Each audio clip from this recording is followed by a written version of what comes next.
Nora e Kelmendit, trimëresha e legjendës shqiptare që sfidoi perandorinë osmane. Një rrëfim historik për heroinën e Malësisë që nga legjenda deri te burimet dokumentare. Në rrjedhën e historisë shqiptare, e mbushur me luftëra për mbijetesë, dinjitet dhe identitet kombëtar, figura e Norës së Kelmendit qëndron si një simbol i rrallë i rezistencës femërore, guximit burrëror dhe bukurisë që sfidoi një perandori. Nora, një fisnike nga Kelmendi e shekullit 17, është shndërruar në një ndër figurat më të mëdha legjendare të epopesë shqiptare, krahasuar me Brynhildën Gjermane apo me Helenën e Trojës, por me një veçanti të pakrahasueshme. Ajo nuk u rrëmbye, as nuk u përdor si pretekst për luftë nga burrat, ajo vetë ishte luftëtarja, vendimmarrësja, dhe ajo që ndryshoi rrjedhën e historisë.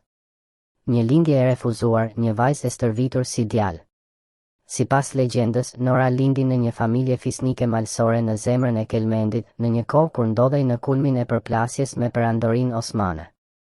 I ati, i dëshpëruar për mungesën e një djali që ta ndihmonte në luftë, e braktisi Norën në një jetimore, duke mos ditur se po hidhte tutje një nga heroinat më të mëdha që do të njohë historia shqiptare. Motra e tij, halla e Norës, e adoptoi dhe e rriti si djalë. Ironia e fatit bën që vetë babai i Norës të jetë trajneri i saj ushtarak, duke e stërvitur për betejë pa e ditur se po përgatiste të bien e vet për luftë kundër perandorisë më të madhe të kohës. Që fëmijë, Nora tregoi një forcë të jashtëzakonshme, një shpirt të lirë dhe një trimëri që i tejkalonte edhe burrat më të kalitur të fisit. Ajo zotëronte artin e luftës, e njihte përdorimin e armëve, dhe mbi të gjitha ishte e udhëhequr nga një ndjenjë e thellë për drejtësinë dhe lirinë. Bukuri e rrallë, por me shpirt zjarri. Nora nuk ishte vetëm luftëtare. Ajo ishte edhe një vajzë me bukuri mbinatyrore, që gojdhënat e përshkruajnë si një zan mali. Emri i saj dhe bukuria u përhapën në përtër trojet shqiptare, derisa arritën në veshët e një pashaj nga Bosnja, që ndodhej në kalan e Rozafatit në Shkodër. Ky pasha, i quajtur Vuci, u dashurua me Norën pa e njohur atë, vetëm nga fama e bukurisë. Ai u përpoq ta merrte për grua sipas traditave shqiptare të kanunit, duke dërguar një ndërmjetës për të kërkuar dorën e saj. Por familja e Norës, në përputhje me kanunin, e refuzoi me vendosmëri këtë martesë të papranueshme me një jo shqiptar, sado i fuqishëm të ishte ai. I ofenduar dhe i ndjeri i poshtëruar, pashai kërcënoi se do të shkrumbonte malsinë nëse Nora nuk do të bëhej gruaja e tij. Kështu filloi një përballje dramatike mes dëshirës së një perandori për të pushtuar me forcë dashurinë dhe rezistencës së një populli që nuk njihte nënshtrim. Dy versionet e legjendës së vrasjes së pashajt. Gojdhënat shqiptare ruajnë dy versione të ndryshme për aktin heroik të Norës ndaj pashajt. Versioni i parë, gruaja që u bë kurth për hakmarrje. Në këtë version, Nora vendosi të sakrifikojë gjithçka për të shpëtuar vendin. Ajo u bë pjesë e një plani të guximshëm për të futur veten në kampin armik. Veshur me xhubletën tradicionale dhe armën e trashëguar të familjes, një kamp me fuqi magjike, Nora u paraqit si e gatshme për martesë me pashajin. Ai, i verbuar nga dëshira dhe krenaria, urdhëroi trupat të pushonin armët dhe nisi festimet, duke mos e kuptuar se në zemër të çadrës së tij gjendej armiku më i rrezikshëm. Në momentin që ai gjunjëzohet përballë Norës, duke e konsideruar si një shpërblim hyjnor, ajo nxjerr kamën dhe e godet për vdekje. E shkelmon në kokë për ta bërë të heshtur dhe largohet. Pas kësaj, ushtria e Malësisë, e paralajmëruar, sulmon forcat osmane të paorganizuar dhe i shtyn mbrapsht. Versioni i dytë, udhëheqësja e 300 grave. Në një variant tjetër po aq mbresëlënës, Nora nuk luan rolin e kurthit, por të strateges dhe luftëtares në fushën e betejës. Kur trupat osmane ndahen për të djegur dhe plaçkitur fshatrat, Nora organizon një njësi prej 300 grash që i del përballë ushtrisë.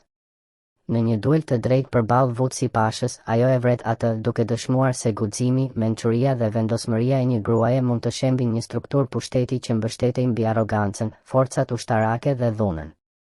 Nora mes legjendës dhe historisë së dokumentuar. Legjenda e Norës nuk është vetëm një rrëfim popullor, ajo përkufizohet nga një realitet historik i pamohueshëm. Përplasjet e kelmendasve me perandorinë osmane janë të dokumentuara në shumë burime. Sipas Pjetër Bogdanit, në veprën Cuneus Propretarum, rreth 500 malsor të Kelmendit u përballën me një ushtri osmane prej 12.000 vetësh.